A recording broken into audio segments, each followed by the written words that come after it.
Olá, boa noite, tudo bem? O Influenciadores recebe hoje um dos empreendedores de maior sucesso no Brasil. A história dele serve de inspiração para muita gente. Foi ele que trouxe para o país o conceito de comida chinesa em caixinha.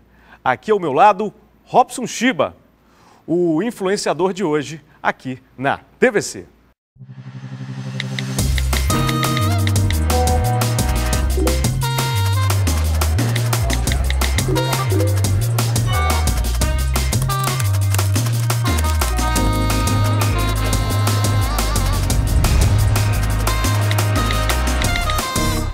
E o Influenciadores vai conversar a partir de agora com um paranaense de Maringá, que hoje poderia muito bem ser um dentista de sucesso, mas a vida o levou por outro caminho.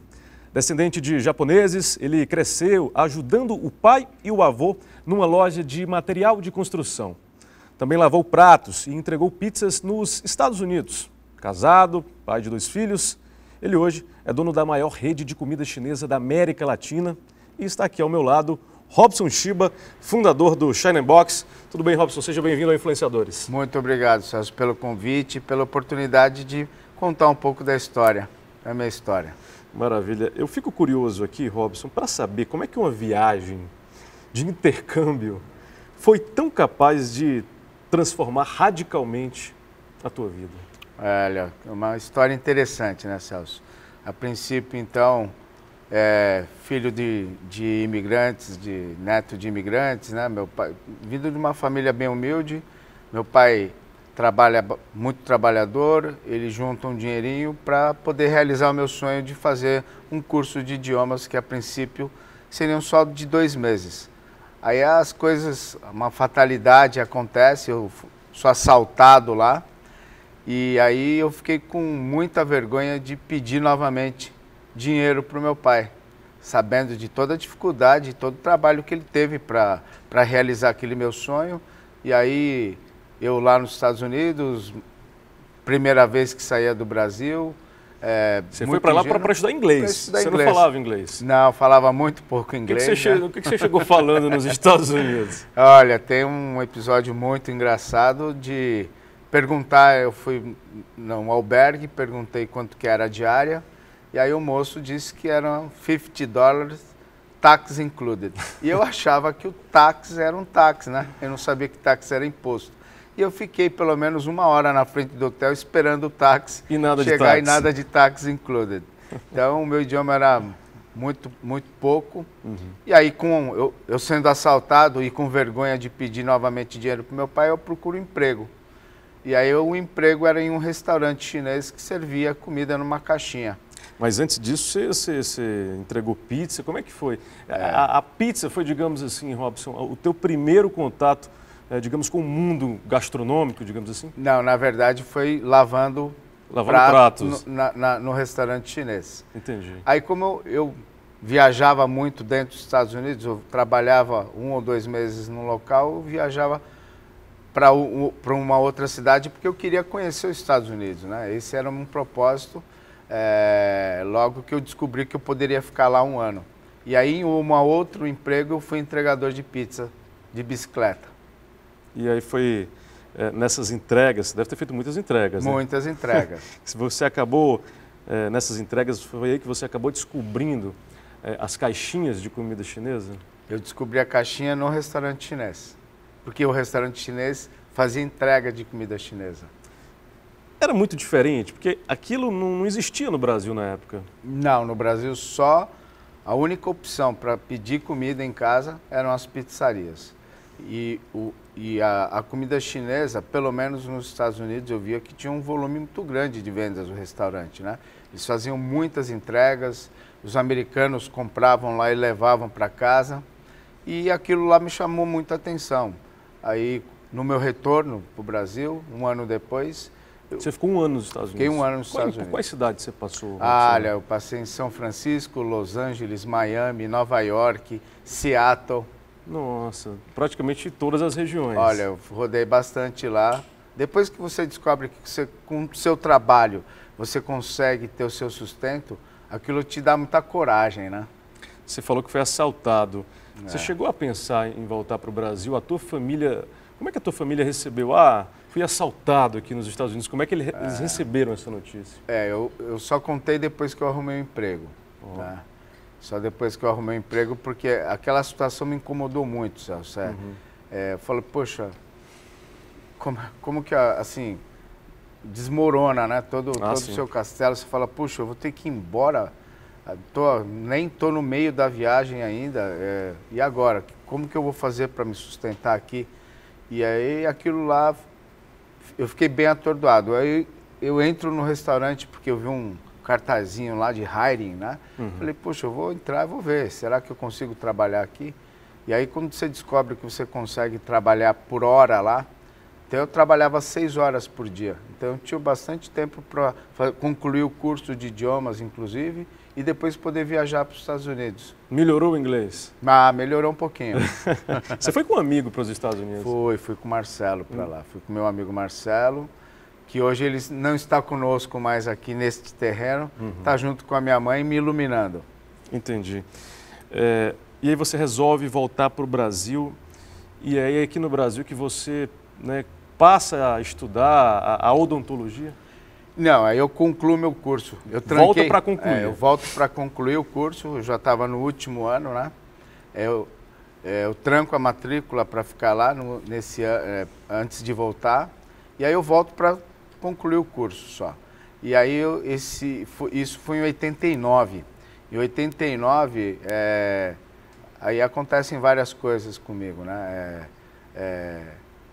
Uma delas é que o então presidente, Fernando Collor de Mello, recém-eleito, entra com um plano dele, o plano Collor, de confiscar o dinheiro de todo mundo, né? Inclusive o seu. Inclusive o da minha família.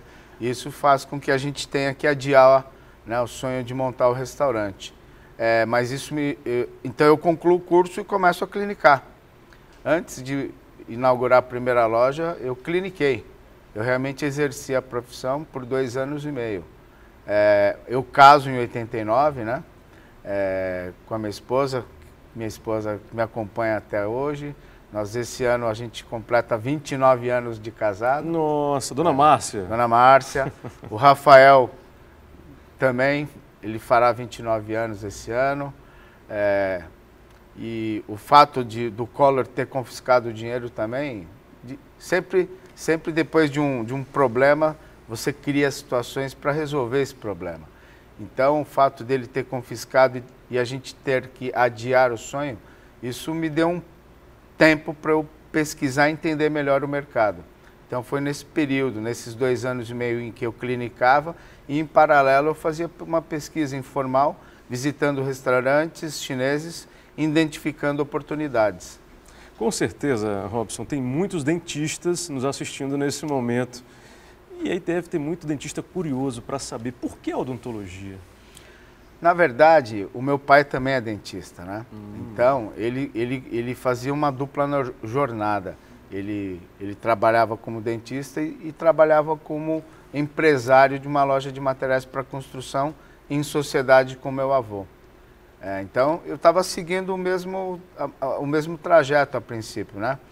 Eu me formo em odontologia para assumir os consultórios dele e também já estava sendo treinado a assumir a loja de materiais para construção. Mas a viagem para os Estados Unidos mudou bastante a minha vida. Foi um divisor de águas, digamos assim, na tua vida. Foi o divisor de águas, e eu digo que o assalto foi um divisor de águas. Robson, muita gente fala que dificuldade é riqueza. Você concorda? Olha, depende, né? Tem gente que é masoquista, tem gente que gosta de sofrer, ele sofre e não reage ao sofrimento, né?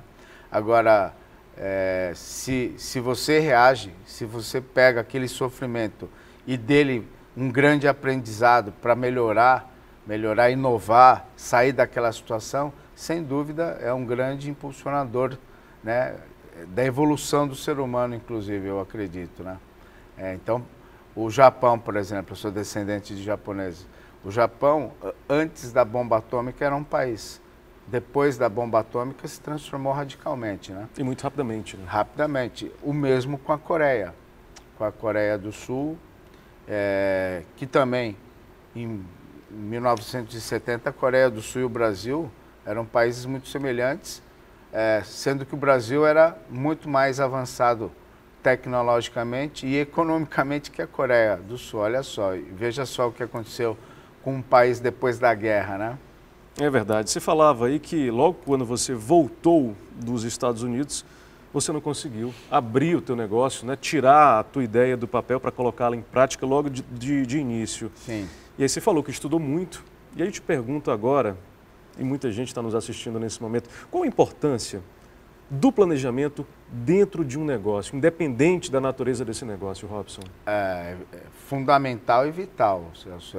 Eu digo que a busca do conhecimento, né, de um planejamento, isso leva ao empreendedor a ter muita convicção, né, daquele produto, daquele negócio que ele está montando, porque ele foi profundamente conhecer esse negócio.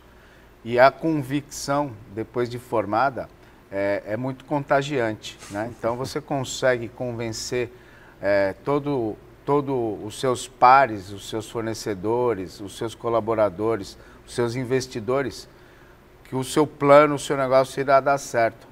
Porque quando você é questionado, você prontamente tem uma resposta porque você conhece do negócio. Então, você planejar significa buscar conhecimento. E buscar conhecimento, por consequência, gera convicção. E convicção é tudo. A crença absoluta de que o seu negócio vai dar certo, mas porque você tem conhecimento de causa. E para dar certo, no teu caso especificamente, Robson, qual foi a importância da tua família no nascimento do negócio?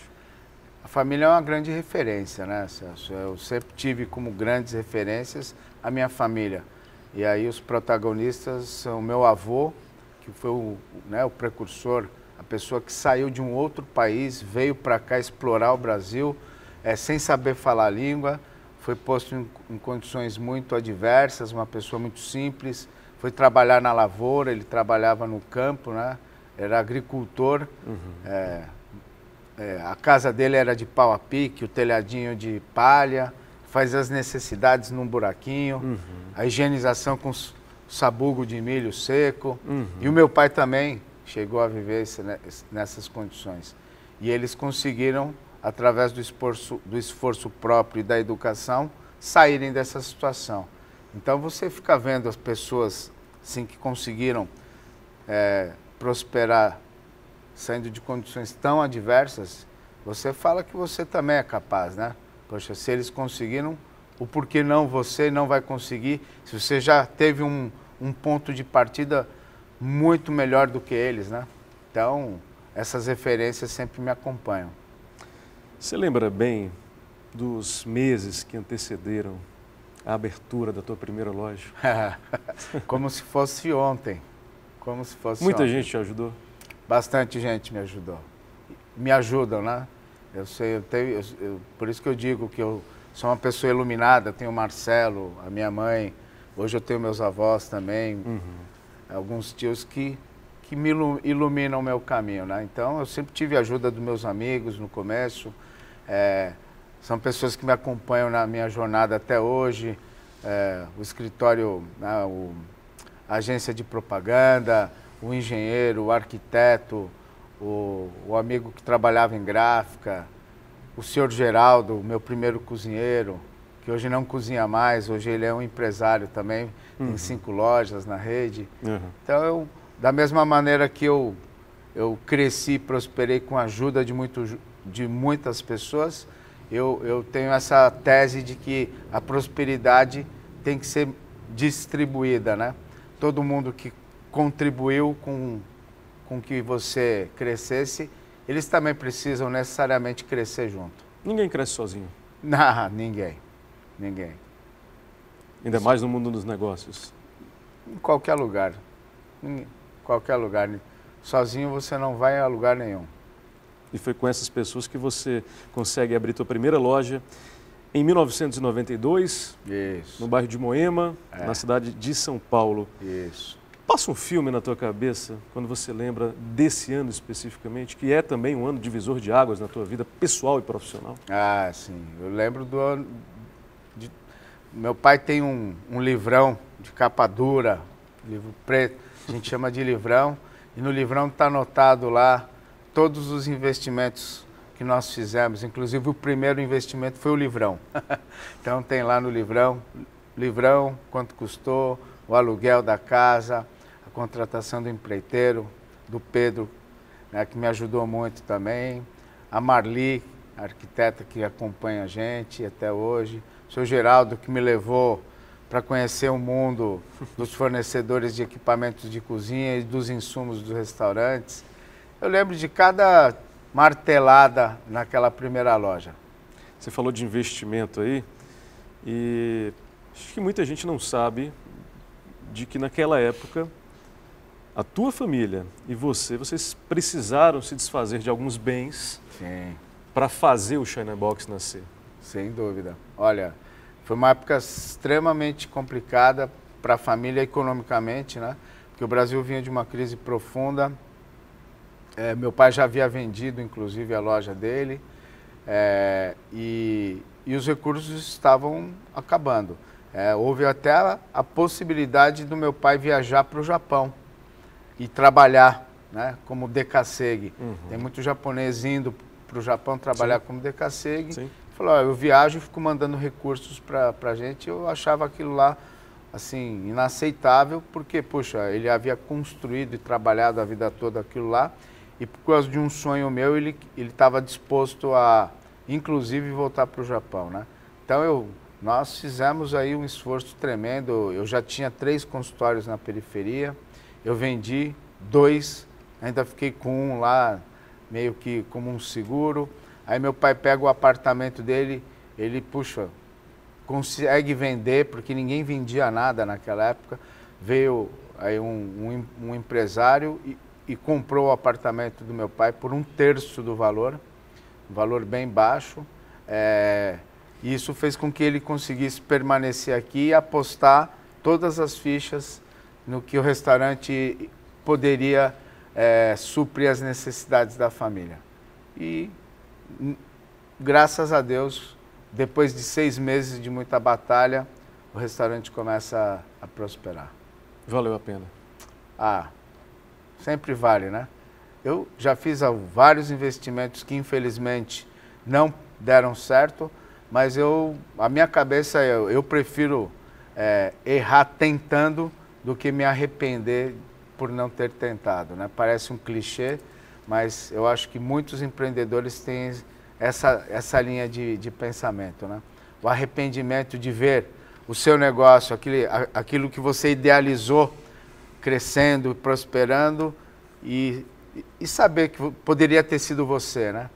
Que tivesse arriscado mais, suado um pouquinho mais e ter feito. Então, no caso do China Box e do Gendai, funcionou, né? É por isso que ele é empreendedor, é influenciador. Robson Shiba volta daqui a pouco a conversar conosco. Você não sai daí, a gente volta já.